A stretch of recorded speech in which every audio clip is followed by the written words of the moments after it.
دیکھیں، تحریک انصاف اور جمعیت علماء اسلام دونوں ایک دوسرے کی حریف ہیں۔ اگر آپ کے پی کے کی سیاست پہ نظر ڈالیں تو دونوں نے ایک دوسرے کا مقابلہ کیا ہے برسوں تک اور ایک دوسرے کو نشانے پہ رکھا ہے۔ اب آج بھی ان کا جو مفاد ہے وہ ایک دوسرے سے وابستہ نہیں ہے۔ ان کو انتخابات میں ایک دوسرے کا مقابلہ کرنا ہے، تو ایسی کوئی صورت جو ہے وہ قابل قبول نہیں ہو سکتی جمعیت علماء اسلام کو، جس میں معاملات جو ہیں وہ پی ٹی آئی کے سپرد ہو جائیں یا اس کی لگام جو ہے وہ عمران خان صاحب کے ہاتھ میں چلی جائے۔ تو دونوں جماعتوں میں کیا مشترکہ مفاد ہے اور اس کو کس طریقے سے یعنی محفوظ رکھا جا سکتا ہے، یہ ایک بڑا بنیادی سوال ہے۔ اور اس لیے دونوں جماعتیں جو ہیں وہ قریب آتی ہیں لیکن پھر دور ہو جاتی ہیں، اور دور ہو جاتی ہیں تو پھر قریب آتی ہیں، کیونکہ دونوں اپوزیشن میں ہیں تو وہ اپوزیشن کا تاثر جو ہے وہ بھی برقرار رکھنا چاہتی ہیں، لیکن ایک دوسرے کی طاقت میں اضافے کا باعث بھی نہیں بننا چاہتی۔ تو یہ ایک تضاد موجود ہے اور جسے رفع کرنا کوئی آسان کام نہیں ہے۔ ٹھیک، شاہد صاحب، ایک یہ بھی ہم دیکھ رہے ہیں کہ وقت گزرتا جا رہا ہے، تاریخ آپ مجھ سے بہت بہتر سمجھتے ہیں، جانتے بھی ہیں، جو رویہ پاکستان تحریک انصاف کے ساتھ ہے یا جو رویہ پاکستان تحریک انصاف کا جواباً اسٹیبلشمنٹ کے ساتھ ہے، اس میں اتنا عرصہ گزرنے کے باوجود بھی کوئی تبدیلی نہیں آ رہی۔ افواہیں ضرور گردش کرتی ہیں کہ مذاکرات، پس پردہ مذاکرات، یہ ہو گیا وہ ہو گیا، لیکن وہ باتیں صرف ٹاک شوز کی زینت ہی بنتی ہیں، مٹیریلائز کچھ نہیں ہوتا۔ کیا ہم یہ سمجھ سکتے ہیں اب کہ یہ فی الحال ممکن نہیں ہے اگلے 2-3 سالوں کے اندر، یا کچھ ایسا ہے جو شاید ہمیں معلوم نہیں ہے؟ دیکھیے، تحریک انصاف جو ہے وہ پورا زور لگا کر دیکھ چکی، اس نے ابتدا ہی انتہا سے کی تھی اور سڑکوں پر آنے اور ہنگامہ برپا کرنے کی پوری کوشش کی تھی۔ لانگ مارچ کیا، اسلام آباد میں دھرنا دینے کا پروگرام بنایا، لیکن اس کا کوئی نتیجہ نہیں نکل سکا۔ پھر اس کے بعد توقعات لگائی گئیں کہ پریزیڈنٹ ٹرمپ آئیں گے تو ان کو کمک مہیا کریں گے، لیکن وہ بھی پوری نہیں ہوئی۔ تو اب جو پی ٹی آئی ہے وہ کوئی ایسی حکمت عملی وضع نہیں کر سکی جس سے حکومت پر یا اسٹیبلشمنٹ پر دباؤ میں اضافہ ہوتا، بلکہ ہر آنے والا دن جو ہے اس دباؤ کو کم کر رہا ہے۔ اب اگر تحریک انصاف ایک عام سیاسی جماعت کے طور پر کام کرے اور اس وقت جو اس کی پوزیشن ہے قومی اسمبلی میں، پنجاب اسمبلی میں اور کے پی کے میں، اس کو مضبوط کرے اور اسی سے کام لے تو پھر کوئی صورتحال بہتر ہو سکتی ہے۔ لیکن اور اب تو یہ بھی دیکھیں نا آپ، اب تو جو معاملہ ان کے درمیان یعنی خراب ہو چکا ہے جی، اور تحریک انصاف مختلف ٹکڑوں میں بٹی ہوئی نظر آتی ہے، مختلف رہنما ایک دوسرے سے الجھے ہوئے ہیں، ایک دوسرے پر اعتماد کرنے کو تیار نہیں ہے، ہر شخص دوسرے کو شک کی نگاہ سے دیکھتا ہے۔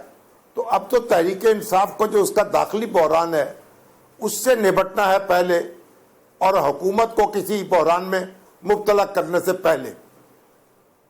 شامی صاحب، یہ جو بنیادی مطالبات تھے عمران خان صاحب کے، ظاہری بات ہے قریب انتخابات کے اندر دھاندلی ہوئی ہے، اس کی تحقیقات ہوں، نئے انتخابات ہوں، یہ حکومت گھر جائے، وہ اگر دیکھا جائے تو اب شاید ان کا بھی ذکر نہیں آتا۔ پورا جو فوکس ہے وہ اس بات پر کہ جی عمران خان صاحب کو ڈیلز آفر ہو رہی ہیں، نہیں ہو رہی۔ پارٹی کے کچھ لوگ ایسے ہیں جو میرے خیال میں شعبدہ بازی کے لیے یہ بات پھیلاتے رہتے ہیں کہ اتنی ڈیلز آفر ہو گئی، اتنا سب کچھ ہو گیا، لیکن کچھ لوگوں کا خیال ہے کہ اسٹیبلشمنٹ سے اس طرح کی محاذ رائی کا فائدہ نہیں ہے۔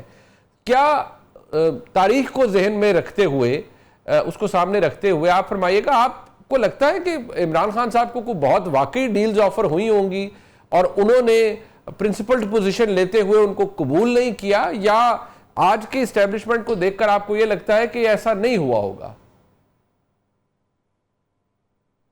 دیکھیے جہاں تک میرا علم ہے کوئی ایسی ڈیل جو ہے آفر نہیں ہوئی، بلکہ اسٹیبلشمنٹ نے تو براہ راست مذاکرات کرنے کی بھی حامی نہیں بھری.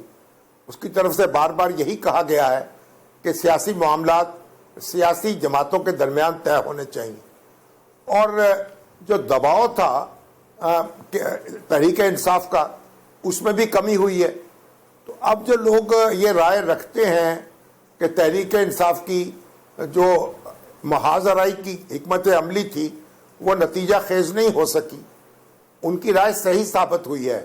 لیکن مشکل یہ ہے کہ تحریک انصاف نے اپنا وزن کم کر لیا ہے، اپنا دباؤ کم کر لیا ہے.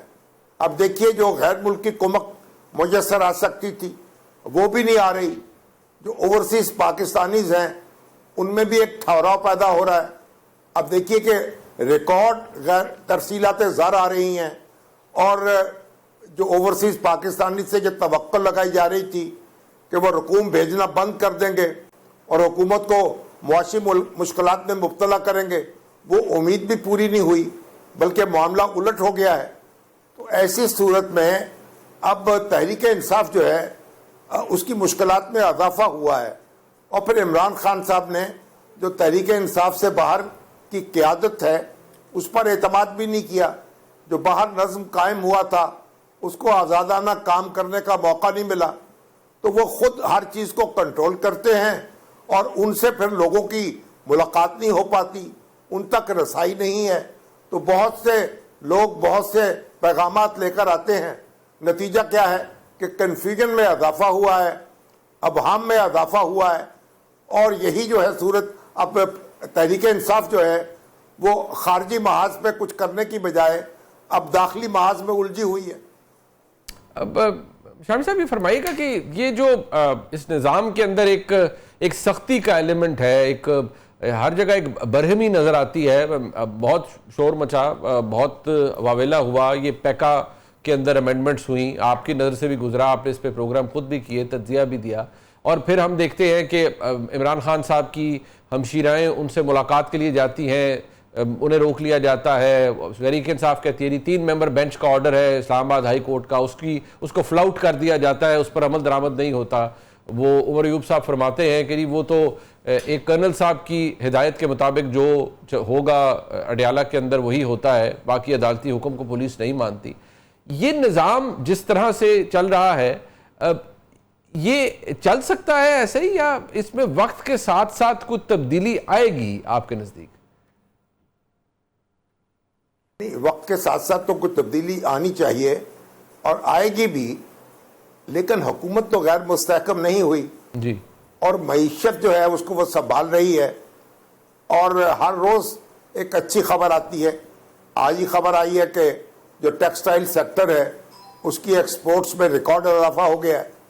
تو یہ جو اس سے ایک ٹھہراؤ پیدا ہو رہا ہے، اور آپ دیکھیں ایک معاشرے میں ایک استحکام نظر آ رہا ہے. تو اب جو معاملہ ہے حکومت کو اپنے حلیفوں سے اس وقت خطرہ درپیش ہے. اپنے حلیفوں سے معاملات جو ہیں وہ کچھ بگاڑ کی طرف جا رہے ہیں، اس طرف زیادہ توجہ دینی ہوگی. لیکن حلیفوں سے میرا خیال اب کوئی کھٹکا نہیں رہا.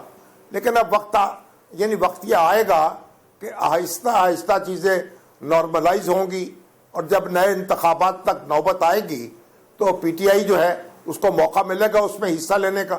لیکن حکومت کو یہ توقع ہے کہ اس وقت تک اس کی طاقت اتنی کم ہو چکی ہوگی کہ اس سے کوئی خطرہ درپیش نہیں رہے گا، اور آزادانہ طریقے سے انتخابات ہو سکیں گے، اور اس کے نتیجے میں حکومت جو ہے وہ اپنے آپ کو مستحکم بھی کر سکے گی.